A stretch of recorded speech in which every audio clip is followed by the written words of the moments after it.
Farmer CGI D Y Chandrachud के tenure के बाद उनके खिलाफ अभी भी कई बैकलैश देखने को और सुनने को मिल रही है। जहां उनकी तारीफ में अगर लोग कह भी रहे हैं कि उन्होंने राइट टू प्रिवेसी और लोगों की लाइफ और लिबर्टी को ऊपर रखा है, वहीं कई मामले ऐसे हैं जिसमें कि उन्होंने अपने ही प्रिंसिपल्स को फेल किया है। सीजीआई की कुर्सी छोड़ने के कुछ समय पहले ही उन्होंने कहा था कि कैसे उन्होंने A to Z यानी कि अर्नब गोस्वामी से लेकर मोहम्मद जुबैर सबको बेल दी है। लेकिन सीजीआई डीवाई चंद्रचूड़ के ये कहने की देरी थी कि लोगों ने उन्हें एक अल्फाबेट की याद दिला दी, जिसे कि सीजीआई डीवाई चंद्रचूड़ ने बेल नहीं दिया था। ये अल्फाबेट यू था और यहाँ बात हो रही थी उमर खालिद की, जो कि दिल्ली राइट्स 2020 में ऐसे फंसे हैं कि अभी तक जेल में अटके दिख रहे हैं। उन्हें रिप्रेजेंट करते हुए सीनियर एडवोकेट कपिल सिब्बल ने कई बार कहा भी कि उमर खालिद के केस को इग्नोर करना सीजीआई डीवाई चंद्रचूड़ और सुप्रीम कोर्ट के पार्ट पर एक बड़ी गलती थी, जिससे कि सीनियर एडवोकेट प्रशांत भूषण भी अग्री करते हैं। और ऐसे ही एक और शख्स को रिप्रेजेंट करते हुए senior advocate Sibal supreme court पहुंचे थे। और क्या उन्हें इस बार जीत मिली है या हार, चलिए देखते हैं।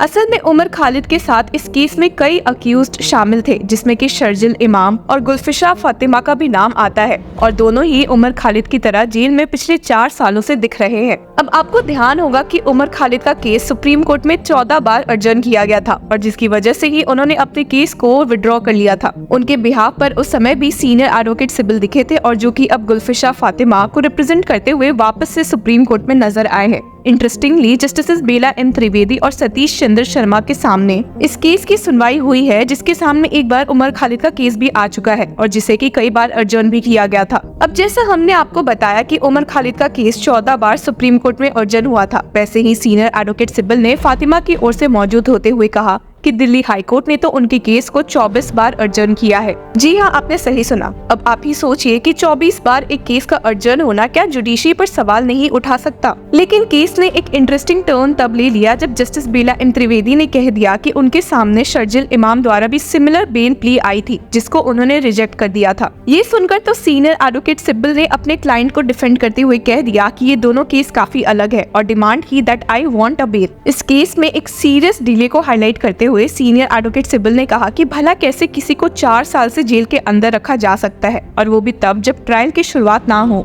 लेकिन जब सुप्रीम कोर्ट बेंच ने सजेस्ट किया कि ये मैटर दिल्ली हाई कोर्ट भी सुन सकती है, तो सीनियर एडवोकेट सिब्बल परेशान हो गए और उन्हें समझाते हुए कहा, it will again go on, the matter gets urgent when the board reaches it. What is the point of keeping someone for 4 years and 7 months in jail? She is a lady aged 31 years. No question of a trial beginning. ये सुनकर उन्हें उल्टा justice बेला M Trivedi ने समझाने की कोशिश की। The matter should heard. There is no doubt about that. But the relief cannot be sought under Article 32 when the statutory remedy was pending.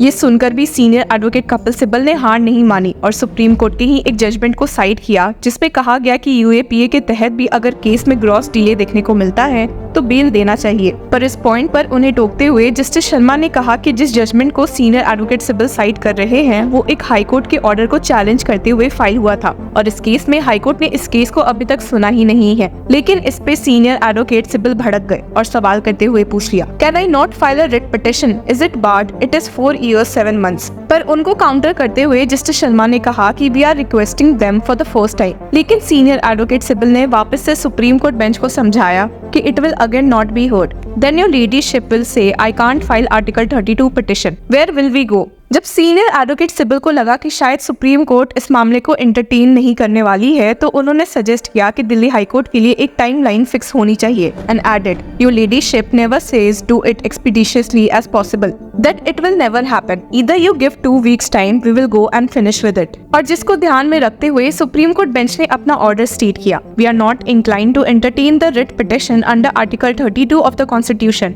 It is stated that the next date fixed before the high court is 25th November. Since the petitioner is under custody for 4 years and 7 months, it is requested that the bail application may be heard on the date fixed unless there are extraordinary circumstances. अब जो फातिमा का case Delhi high court जा पहुंचा है, तो आपको बता दें कि शर्जिल इमाम का केस भी दिल्ली हाई कोर्ट ही जा पहुंचा है। और ऑलरेडी उमर खालिद भी अपने बेल पिटिशन के लिए दिल्ली हाईकोर्ट में जा पहुंचे थे। लेकिन उमर खालिद की बेल भी दिल्ली हाईकोर्ट में भी आए दिन अर्जन होते हुए दिख रही है। जुलाई में जब ये केस जस्टिस प्रतिभा एम सिंह और अमित शर्मा की बेंच के सामने पहुंचा तो जस्टिस अमित शर्मा ने इसमें से रिक्यूज करते हुए सबको शॉक कर दिया था। उन्होंने सिर्फ उमर खालिद के केस से ही नहीं बल्कि दिल्ली राइट्स में को अक्यूज्ड के केसेस से भी खुद को रिक्यूज कर लिया था। फिर जाकर ये मामला दूसरी बेंच ऑफ दिल्ली हाईकोर्ट के सामने आ पहुंचा, जिसमें जस्टिस सुरेश कुमार कायत और गिरीश कटपालिया मौजूद थे और जिन्होंने 29 अगस्त को इस केस को रीनोटिफाई करने के लिए ऑर्डर दिया और इसे 7 अक्टूबर के लिए लिस्ट कर दिया था। इस ऑर्डर के साथ उन्होंने एक न्यू बेंच के सामने उमर खालिद के केस को लिस्ट करने के भी ऑर्डर्स दिए थे, जिसने कि देश में काफी हलचल मचा दी थी। 7 अक्टूबर की हियरिंग के पहले ये न्यूज आई कि ये केस जस्टिस नवीन चावला और शैलेंद्र कौर के सामने लिस्ट हुआ है और 7 अक्टूबर को एक शॉकिंग टर्न ऑफ इवेंट में पता चला कि जस्टिस नवीन चावला और Shailendra Kaur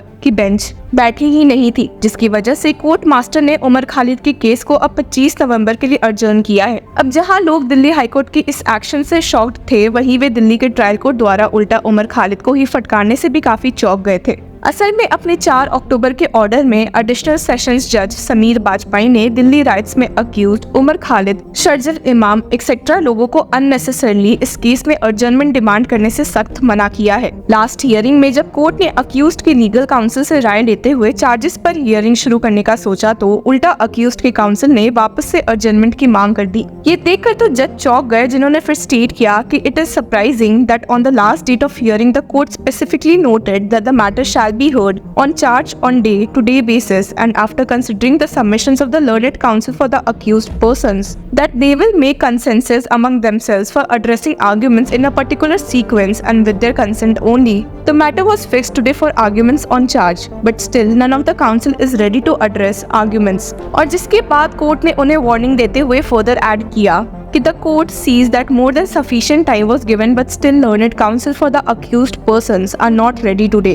The accused persons are warned that the matter should not get delayed further unnecessarily on their part and any delay will be viewed by the court seriously. 25 नवंबर की date अब जो करीब आ रही है तो आपको बता दे कि दिल्ली हाईकोर्ट में उमर खालिद के साथ शर्जिल इमाम और फतिमा तीनों का केस उसी दिन के लिए लिस्टेड है। तो क्या इन सबको कोई रिलीफ मिल सकती है या नहीं, वक्त बताएगा। लेकिन सुप्रीम कोर्ट पर भी एक उंगली उठाते हुए हमने कुछ दिनों पहले ही स्वरा भास्कर को सुना था, जो खुद ही दिल्ली राइट्स 2020 में शामिल थी, और उन्होंने इस केस के बारे में क्या बोला है एक नजर डाल लेते हैं। जी सवाल पूछना चाहती हूँ अपने न्याय व्यवस्था से कि